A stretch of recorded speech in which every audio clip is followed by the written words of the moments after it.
Hi guys, welcome back to my channel, Edmond Mendaros, and for today's quick tutorial, I'm going to show you guys on how to change your availability status in Gmail chat features.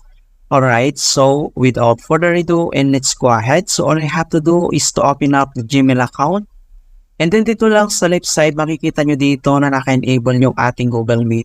So kailangan lang natin itong i-change into Google Chat. Para mapalitan natin yan, dito lang sa top right corner, click mo lang tong settings. And then next step ay, select mo lang dito yung customize. And then pop-up ito mga kaibigan. So, i-check mo lang tong Google Chat. And then uncheck lang natin tong Google Meet. And then click mo tong done. And then kailangan lang natin mag-reload. So, wait lang natin. Alright, so makikita nyo na dito sa left side yung Google Chat. Okay, so kung paano ba natin yan i-change ang ating availability status. So dito lang sa top right corner mga kaibigan, makikita mo dito na active na tayo. Okay? So i-click mo lang tong arrow na to and then lalabas ng kanyang mga option settings.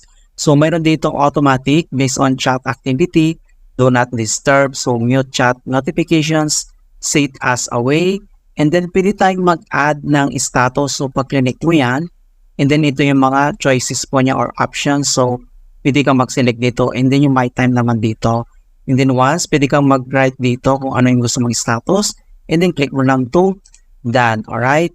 So ang susunod naman dito yung kanyang chat notifications. And then ito na siya. Okay? So lalabas ng kanyang allow chat notifications. So ayusin mo lang itong kanyang settings. And then dito sa kanyang tones. And dito naman, so pwede tayong mag-select dito kung anong gusto mong tones.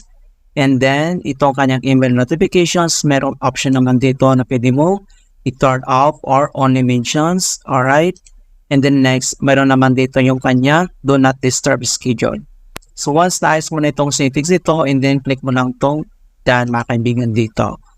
Ayan. So ganoon lang po kasimple kung paano natin i-change yung availability status in Google Chat. Okay, so please don't forget to like this video, subscribe to my channel for more quality content. Thank you guys and see you in my next tutorial.